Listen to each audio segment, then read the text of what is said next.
Won't it be Ryan the Great? And today we are predicting the Eagles versus Jets Week 6 matchup. Geez, we're already on Week 6. That is just absolutely insane. But the Philadelphia Eagles this week going up against the New York Jets.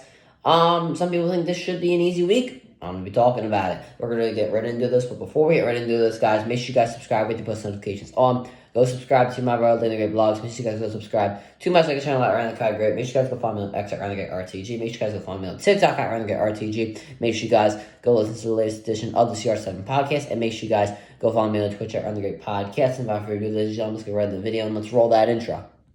Won't it be Ryan the Great? And today. Oh, hell yeah! Oh, it's not that hard to understand if you know anything about football. Touchdown! A touchdown! Philly! And the Phillies walk it off!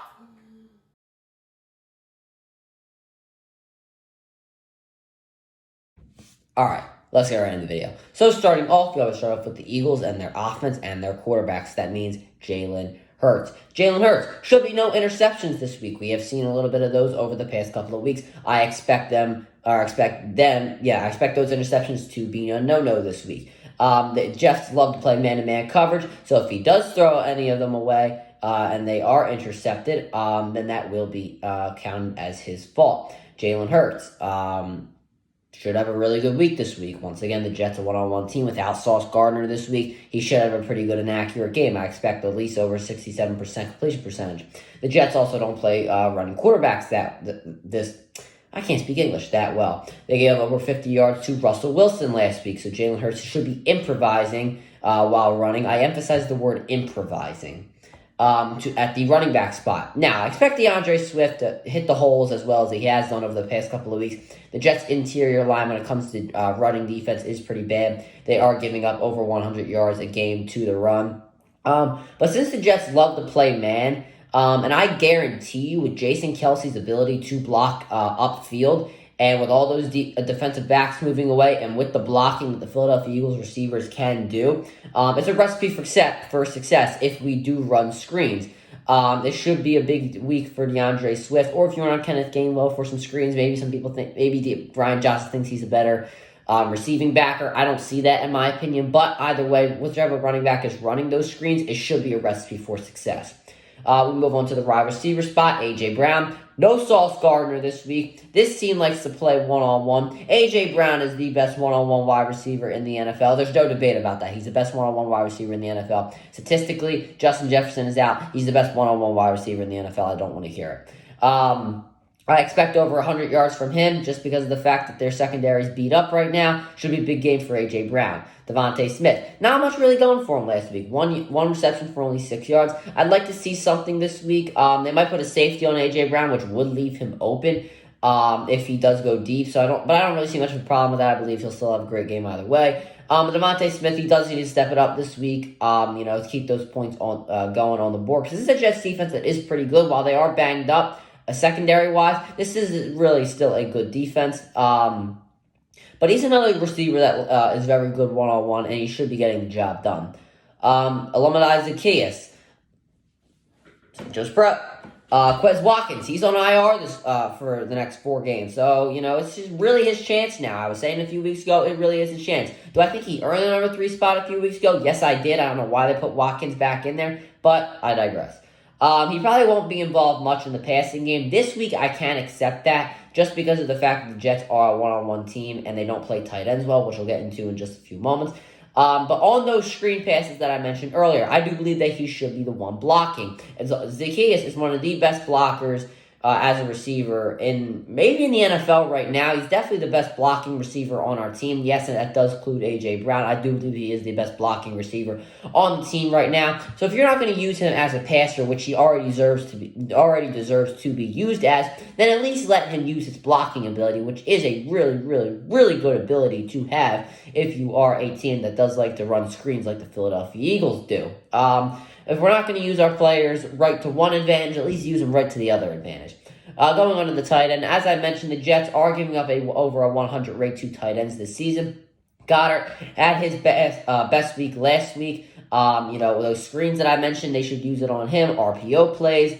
So I expect something from him this week. We just can't use him 1 week after a great game, and then the next week we can't just say, oh, no, we're not using him for the next 5 games. He's a top 5 tight end. Let's act like it.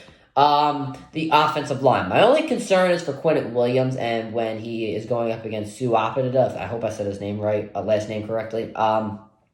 I'm not sure if he can handle that one-on-one, but Jason Kelce did do a good job helping him guard Aaron Donald last week, so I won't put too much thought into it as long as he does get the job done.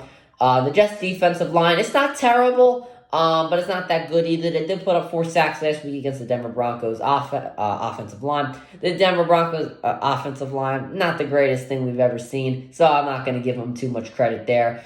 But I think blocking upfield has to be a key thing this week if we do end up running those screens. And just blocking overall, I do believe that the interior line with Quinnen Williams, obviously they're not the greatest run defense, but with pass rushing, they can be very deadly, so we have to watch out for that this week. Move on to the defense and the defensive line. No Jalen Carter this week, but Fletcher Cox is back. Very happy to see him back. Not sure how effective he will be coming off this back procedure. But, Hassan Reddick, he has come out of his shell. He has, 4 sacks on the season, 2 sacks last week while it was only in the fourth quarter. This should be the game where he comes out of his shell. This Jets offensive line, very banged up. Josh Sweat, he should be looking to get, do something this week. He's not looking so bad either. Brandon Graham, he's not looking too bad as well. Once again, the Jets offensive line battered and bruised. This should be a sack party for the Philadelphia Eagles. But I am concerned about the run just a little bit. With no Jalen Carter there, that does concern me just a little bit. Jordan Davis, though, he has done a good job of clearing that middle up and making sure that nobody is able to run through that A-gap hole. So I think he's done a good job there. Fletcher Cox has also improved his interior run defense. So I think that will also help us there. The Jets, though, they do like to go under center when they do run the ball with a fullback in the backfield, something the Eagles have not seen yet. That typical New York Giants 80s offense. The Eagles have not seen that too much. So we are going to have to prepare for that, and I do believe that they should be prepared for that. But the most thing I am concerned about is that outside, because of Breece Hall. He does love to cut to the outside, which, Hassan Reddick, Brandon Graham, Josh Sweat, they're not really run defenders at all. So it does concern me, but that does bring me into the linebackers. Nakobe Dean, welcome back. I have a special job for you today. Cover that outside like your life depends on it. I am very concerned about Breece Hall when he runs on the outside, because once he gets a burst of energy, he is really unstoppable. We saw him last week against the Denver Broncos. When he got a burst of energy, he was getting 20-yard plus gains. I'm kind of scared that could happen against the Philadelphia Eagles. So Nakobe Dean, coming off that foot injury, hopefully he is what he was for the first couple of weeks. He wasn't doing very good tackling-wise. This week, he's not really going to be going through the middle. He is going to be going on the outside. That's at least what I would assume. So hopefully he does a good job tackling there. I would assume that Cunningham and Mora will be splitting reps. So hopefully they will be hopped up for this game, both of them wanting to secure a starting job. So that will make them play well. At our cornerbacks, no Darius Slay this week. Hopefully he does get healthy. He's had a pretty bad start to the season. James Bradbury, he will be responsible for Garrett Wilson this week. Bradbury has not had the best start to the season as well. He gave up a touchdown to Puka Nacua last week. I gave him a lot of stuff for, the fact that he wasn't looking back after Nakua's arms went out. Not good awareness there. Hopefully that does change this week against Garrett Wilson. The Jets, they really don't like to go into the slot. They don't like to throw to guys in the slot, which is fine by me. I've seen enough of Hosea Scott. I'm thinking of last year. I've seen enough of Josh Jobe this season. I don't need to see it anymore. Roby did a good job last week, though. I'll give him that. But they don't go in the middle of the field unless they're running little dump offs to Ozuma or Conklin, which isn't too much of a concern for me because of the fact that we do have Nakobe Dean back to tackle. For the safeties, these damn safeties, man, they're always getting hurt. Justin Evans is on IR. I'm not that concerned about Blankenship. He's played all right. It's nothing really special that he's done this season. His best game was against Tampa Bay. Not much after that. I just don't want to see anybody hurt this week. That's my main goal. Sidney Brown coming off a fresh injury. I really don't want to see him get hurt again. He's going to be hopped up as a rookie, coming off that injury. So hopefully he plays within his limits, because I do believe that Evans is a pretty decent backup safety. I mean, obviously, I don't think he's better than Blankenship or Brown, but I do think that he will be able to split reps if Brown's limitations do get to him this week from that injury. For our coaching on offense, I think we need to be disciplined with blocking upfield. I think Jeff Stoutland does have that covered though. And then we want to throw it longer, like those 15-yard, what do you want to call it? Those 15-yard drags or whatever, stuff like that. It should be to A.J. Brown. Goddard and Smith should be getting it more in the short game. Devontae Smith with crossing routes, stuff like that. Dallas Goedert, RPOs, you know what I mentioned that earlier.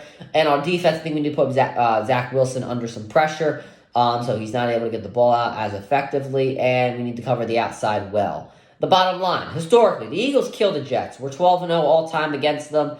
And we need to come out showing that we are ready for the Miami Dolphins, because last week it really didn't show that we are ready for the Miami Dolphins.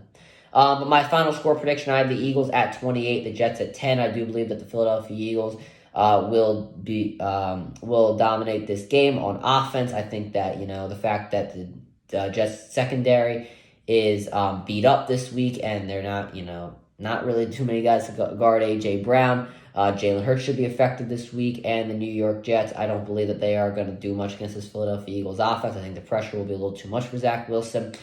And yeah, that'll do it for this video, guys. Make sure you guys subscribe to post notifications on. Go subscribe to my Brotherly and the Great blogs. Make sure you guys go subscribe to my second channel at Ryan the Copy Great. Make sure you guys go follow me on X at Ryan the Great RTG. Make sure you guys go follow me on TikTok at Ryan the Great RTG. Make sure you guys go listen to the latest edition of the CR7 podcast. And make sure you guys go follow me on Twitch at Ryan the Great Podcast. And as always, Ryan the Great out. Peace.